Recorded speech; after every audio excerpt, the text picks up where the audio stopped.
ಇವ್ರು ನಮ್ಮ ಕಿರಣಣ್ಣ ಬಂದವ್ರು. ಕಿರಣಣ್ಣ ಸೊಪ್ಪು ಕಡಿಯೋದು ನೋಡಕ್ಕಿಲ್ಲಿ. ಶ್ರೀಧರನ್ ಸಾಹಸ ನೋಡ್ತಾ ಇರೋದು. ಅವನಪ್ಪ ಸಾಹಸ ಮಾಡ್ತಾನೆ ಅವನು. ಇವ್ರು ಬೆಂಗಳೂರಿಂದ ಬಂದವ್ರಕ್ಕೆ ಇವರು ಶ್ರೀಧರಣ್ಣ ನೋಡಕ್ಕೆ. ಕಿರಣಣ್ಣ ನಮಸ್ಕಾರ ಕಣಣ್ಣ. ಸ್ಮೈಲ್ ನೋಡೋ, ಸ್ಮೈಲ್ ಹೆಂಗೈತೆ. ನಾ ಸ್ಮೈಲ್ ಮಾಡಕ್ಕಾದ್ರೆ ಮೂರ್ದಾಗಿರೋದು ಕಾಣಿಸ್ತತಿ. ಶ್ರೀಧರಣ್ಣ ಯಾಕಣ್ಣ? ನಾನು ಬಂದಿರೋದು ಇಲ್ಲಿ ವೆಂಕಣ್ಣನ ಹಳ್ಳಿಗೆ ಎಳ್ನೀರು ಕುಡಿಯೋಕ್ಕೆ. ಇವರು ಎಳ್ನೀರು ಕುಡಿಯೋಕೆ ಕರ್ಕೊಂಬಂದಿಲ್ಲಿ ಯಾವ್ದಾದ ಬೇಳೆ ಒಳಗೆ ಟ್ಯಾಕ್ಟ್ರಿ ನುಗ್ಸವ್ರಿ. ಎಳ್ನೀರೆಲ್ಲ ಇವನು ಬೆಂಗಳೂರಾಗಿದ್ದವನು ಬಂದಿಲ್ಲಿ ಇಂಜಿನಿಯರ್ ಕೆಲಸ ಮಾಡ್ತಾವನೆ. ಬೇಳೆ ಒಳಗೆ ನುಗ್ಸದ ಮೇಂಟೆನೆನ್ಸ್ ಮಾಡಿಲ್ಲ ಗುರು. ಎಲ್ಲ ಎಲ್ಲಿ ಕಚ್ಚಿದ್ದ ನೋಡು, ಟ್ಯಾಕ್ಟ್ರಿ ಎಲ್ಲ ದುರಸ್ತಿ. ಬರ್ರಿ ವಾಹನ. ಆಯ್ತು. ಈಗ ಎದ್ದ ನಮ್ಮ ಸಿದ್ದರಣ್ಣ ಈಗ ಮಾಡ್ತಾನೆ. ಈಗ ಆಗ್ಲಿಲ್ಲ ರಿವರ್ಸ್ ಹೊಡೆಗೆ.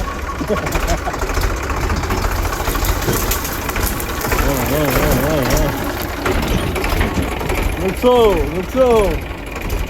ಒಳಗ್ ನುಗ್ಸು ಸಿದ್ದರಣ್ಣ. ನೋಡಪ್ಪ ಏನು ಸಾಹಸ. ಎಳ್ನೀರು ಕೇಳಕ್ಕೆ ಇವ್ ಬಾಲ್ಭೀಮ ಎತ್ತವನೆ, ಇವ್ ಕುಯ್ತಾವನೆ. ನೋಡ್ದೇನಪ್ಪ, ಮರನೇ ಎತ್ತಂಗಿಲ್ಲ ಇಂಥವ್ರೊಬ್ರು ಇದ್ರೆ. ಅದಕ್ಕೆ ಇವ್ನು ಬೆಂಗಳೂರಿಗೆ ಹೋಗ್ಬಿಟ್ಟವನೆ. ಇವನು ಇಲ್ಲಿದ್ರೆ ಯಾವ ಇಲ್ಲಿ ಗಟ್ಟಳ್ಳಿ ಎಳ್ನೀರು ಗಿಡಗಳು ಯಾವ ಉರ್ಜಿತ ಆಗಲ್ಲ ಅಂತ.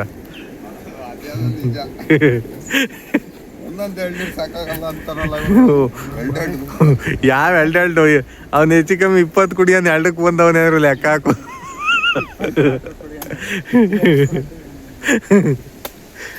ಏನಪ್ಪ? ಹೂನಪ್ಪ, ಮುಗೀತು ನಿನ್ನ ಕತೆ. ನೀನು ನೀರು ಇಕ್ಕೋದು, ನೀರು ಇಕ್ಕಕ್ಕಲ್ಲ, ಏನು ಇಕ್ಕಕ್ಕಲ್ಲ ತಾಟ್ಗೆ.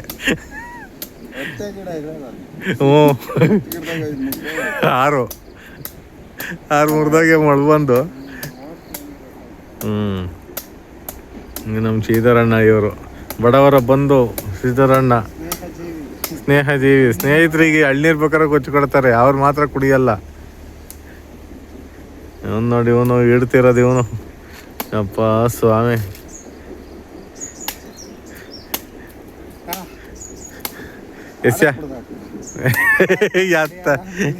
ಎತ್ತ ಆಗ್ತವೆ ಅಂತ ಕೊಡಬಾತ್ತ ಅವನಿಗೆ ದಾಹ ತೀರ್ಸ್ಕೊಂಡ್ಲಿ.